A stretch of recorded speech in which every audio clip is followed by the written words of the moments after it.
അധ്യായം 2 ടീച്ചർ എന്നെ ക്ലാസ്സിലേക്ക് പറഞ്ഞുവിട്ടപ്പോൾ മുതൽ എനിക്ക് ക്ലാസ് 1 എങ്ങനെയെങ്കിലും തീർന്നാൽ മതി എന്നായി. ക്ലാസ് തീർന്നാൽ ആതിര മാമിനോടൊപ്പം ഡിസ്കഷൻ എന്ന പേരിൽ കൂടുതൽ സമയം ചെലവഴിക്കാമല്ലോ. അവരെ എങ്ങനെ വളച്ചെടുക്കണം എന്ന് എനിക്കൊരു ഐഡിയയും കിട്ടുന്നില്ല. ഒറ്റയടിക്ക് അതിന് ശ്രമിച്ചാൽ വിഷയം പാളിപ്പോകും.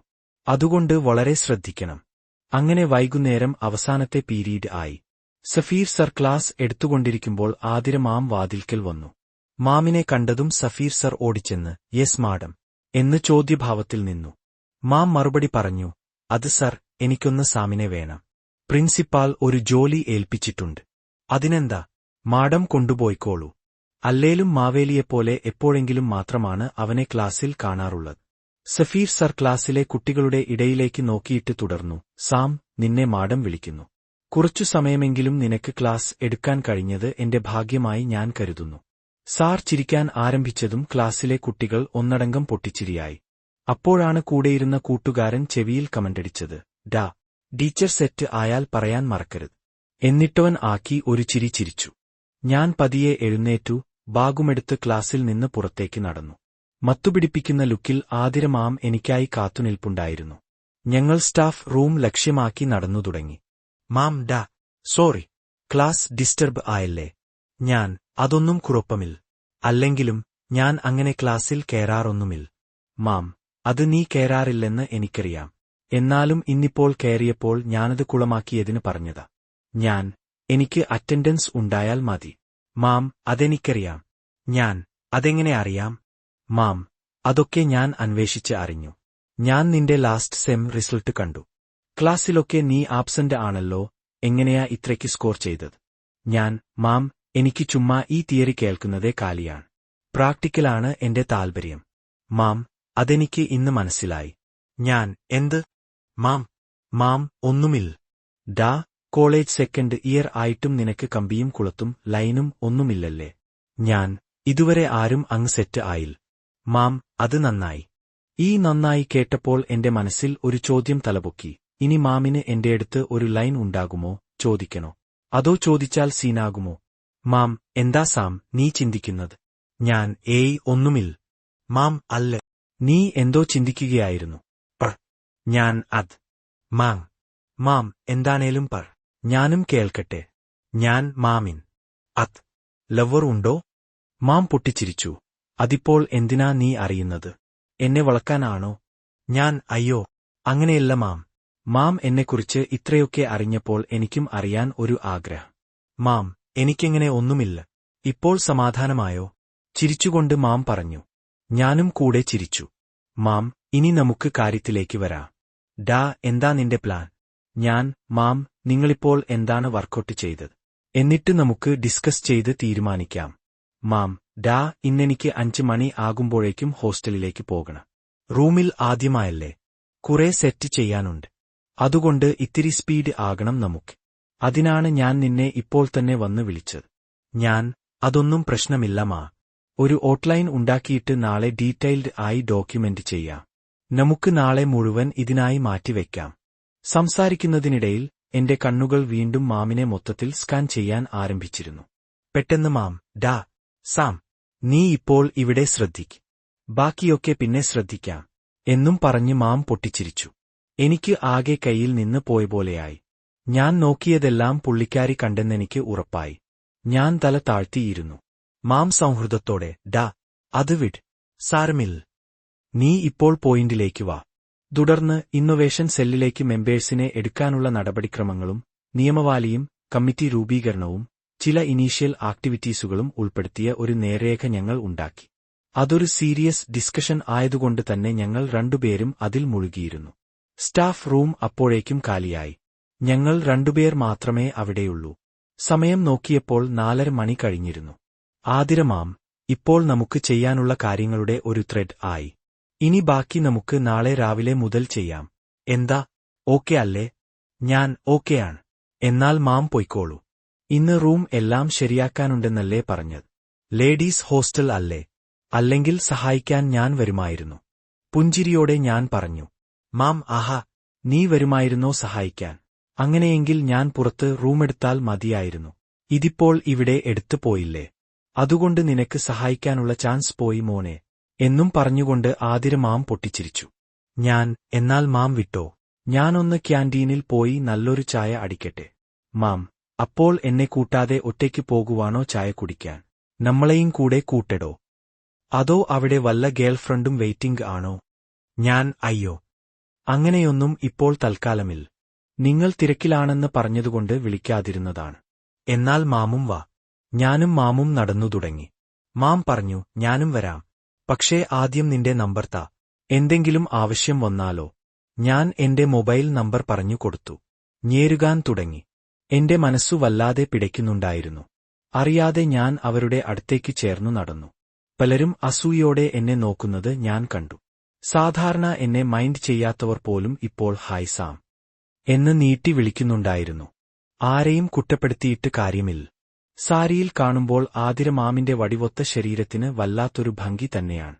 ആരായാലും ഒന്ന് നോക്കിപ്പോകും. അറിയാതെ ഒന്ന് കൊതിച്ചുപോകും. ഇന്ന് പലരുടെയും സ്വപ്നങ്ങൾ ആതിര മാമിനായിരിക്കും എന്നതിൽ എനിക്കൊരു സംശയവുമില്ല. പാവം മാം ഇതൊന്നും അറിയുന്നില്ലല്ലോ. അങ്ങനെ ഞങ്ങൾ ക്യാന്റീനിൽ എത്തി. ഞാനൊരു നല്ല ചായയും ബ്രെഡ് പോക്കറ്റും ഓർഡർ ചെയ്തു. ആതിര മാം ഒരു കോഫിയും വെജ് സാൻഡ്വിച്ചും ഓർഡർ ചെയ്തു. ഞങ്ങൾ ഒരു ടേബിളിൽ പോയിരുന്നു. ഞാൻ മൊബൈൽ എടുത്ത് എന്തൊക്കെയോ നോക്കിക്കൊണ്ടിരുന്നു. അല്ലെങ്കിൽ ഞാൻ അവിടെയിരുന്ന് മാമിനെ വായിനോക്കും. കാന്റീൻ അല്ലേ, അത് മറ്റുള്ളവരുടെ ശ്രദ്ധയിൽപ്പെട്ടാൽ പിന്നെ കഥകളിറങ്ങും. അതുകൊണ്ട് സൂക്ഷിച്ചാണ് ഞാൻ ഓരോ നീക്കവും നടത്തിയിരുന്നത്. മൊബൈലിൽ കളിച്ചോണ്ടിരുന്നത് കണ്ട മാം എന്നോട് ചോദിച്ചു, എന്താടാ വല്ല കിളികളും കൊത്തിയോ? മൊബൈലിൽ ഇത്രയ്ക്ക് തിരക്ക്. ചുമ്മാ മാമിനെ സംസാരിച്ച് വെറുപ്പിക്കേണ്ടെന്ന് കരുതി. അപ്പോഴാണ് ഒരു സീനിയർ ചേട്ടൻ ഞങ്ങളുടെ അടുത്തേക്ക് വന്നത്. ആതിര മാം ഇന്ന് ജോയിൻ ചെയ്തതേ ഉള്ളൂ. അതുകൊണ്ട് ആർക്കും മാം ആരാണെന്ന് മനസ്സിലായിട്ടില്ല. സീനിയർ ചേട്ടൻ എന്നോട്, എന്താടാ സാം, നിനക്കും ലൈനായോ? ഇവളെ മുൻപൊന്നും ഞാൻ കണ്ടിട്ടില്ലല്ലോ. ഇവളൊരു മുതലാണല്ലോടാ. എന്താടീ നിന്റെ പേര്? മാമിന്റെ ശബ്ദം പെട്ടെന്ന് കടുത്തു. അയ്യോ സാർ, ഏത് സെം ആണാവോ? എന്റെ പേരറിഞ്ഞിട്ടേ നീ പോകുള്ളൂ. സീനിയർ ചേട്ടൻ, എന്താടീ നിനക്കിത്ര തൂമ്പിക്കൽ? ഇവനെ കണ്ടിട്ടാണോ? മാം, നിന്റെ പേരെന്താടാ? ആരെ കണ്ടാലും നീ വായിൽ തോന്നിയത് പറയുമോ? ഞാൻ കണ്ണുകൊണ്ട് എത്ര സിഗ്നൽ കൊടുത്തിട്ടും അവൻ അതൊന്നും ശ്രദ്ധിക്കുന്നില്ല. അപ്പോൾ ഞാൻ പെട്ടെന്ന് ഇടയ്ക്ക് കയറി പറഞ്ഞു, സോറി മാം, അവർ മാം സ്റ്റുഡന്റ് ആണെന്ന് കരുതി പറഞ്ഞതാ. Ma'am please. മാം, സാം, നീ എന്താ ഈ പറയുന്നത്? സ്റ്റുഡന്റ് ആണെങ്കിൽ ഇവൻ എന്തും പറയാമെന്നാണോ? ഇതിന് ഞാൻ ആക്ഷൻ എടുക്കും. അപ്പോഴാണ് അവൻ പറ്റിയ മിസ്റ്റേക്ക് മനസ്സിലായത്. അവൻ വന്നപ്പോൾ ഉണ്ടായിരുന്ന ധൈര്യമൊന്നും മുഖത്ത് കണ്ടില്ല. അവൻ ചെറുതായി വിയർക്കുന്നുണ്ടായിരുന്നു.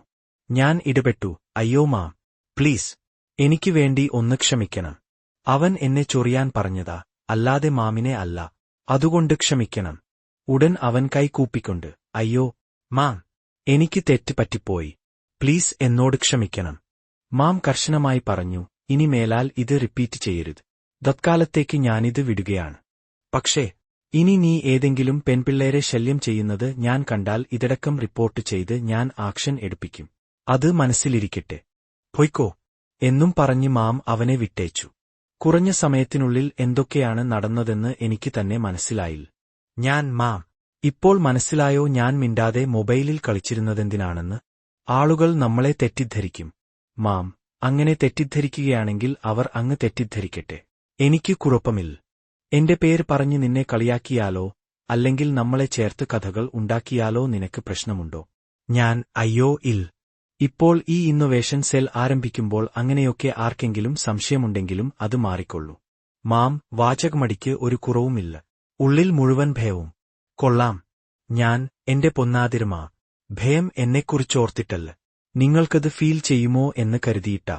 മാം, ദേ അടുത്ത ഡയലോഗ്. ചായയും കോഫിയും ചിരിയും കളിയുമൊക്കെയായി സമയം പെട്ടെന്ന് നീങ്ങി. പെട്ടെന്നാണ് ആതിര മാം മൊബൈലിലേക്ക് നോക്കിയത്. മാം, അയ്യോ 5:15 ആയല്ലോ. നമുക്കിറങ്ങിയാലോ സാം? ഓയ്, അതിനെന്താ, ഇറങ്ങാം. ഞാൻ പെട്ടെന്ന് പോയി ബിൽ പേ ചെയ്തു. ആതിര മാം ബിൽ കൊടുക്കാനായി ഓടിവന്നെങ്കിലും ഞാൻ അതിന് ഇടം കൊടുക്കാതെ പൈസ നൽകി കഴിഞ്ഞിരുന്നു. മാം, ഇത് മോശമായി പോയി സാം. ഞാനുള്ളപ്പോൾ നീ കൊടുക്കുന്നത് ശരിയല്ലല്ലോ. അതിനൊക്കെ ഇനിയും ഒത്തിരി ടൈം ഉണ്ടല്ലോ. ഇപ്പോൾ തൽക്കാലം എന്റെ ഞങ്ങൾ പുറത്തേക്ക് നടന്നു. മാം, ഇവിടെ 6 മണിക്ക് ഹോസ്റ്റൽ ഗേറ്റ് അടക്കുമല്ലേ? അതെ. പക്ഷേ ടീച്ചേഴ്സിന് ടൈമിംഗ് ഇല്ലല്ലോ.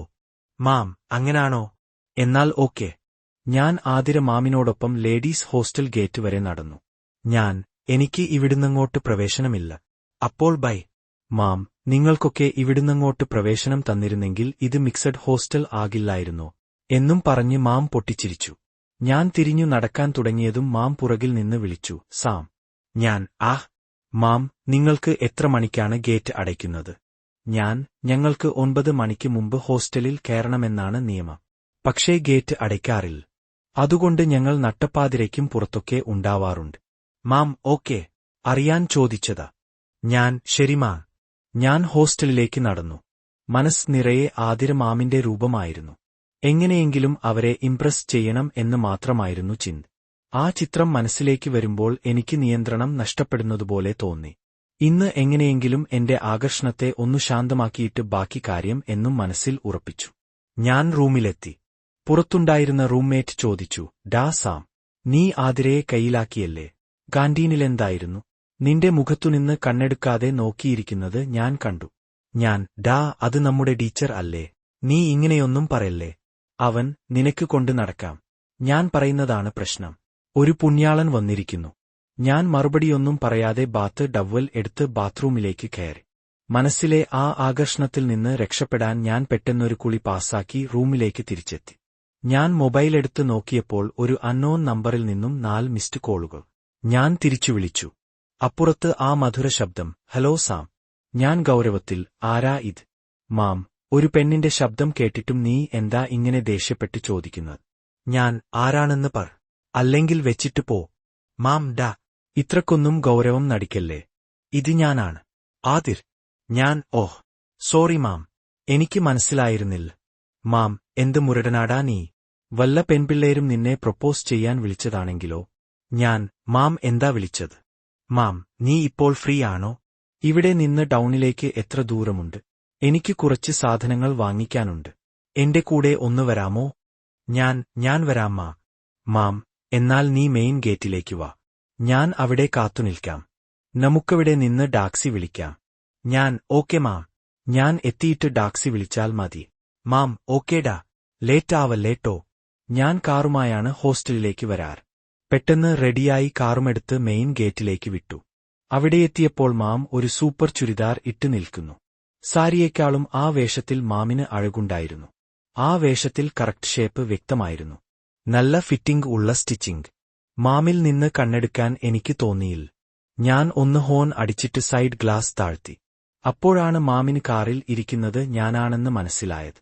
മാം, വന്ന് കയറൂ. മാം ഫ്രണ്ട് സീറ്റിൽ കയറിയിരുന്നു.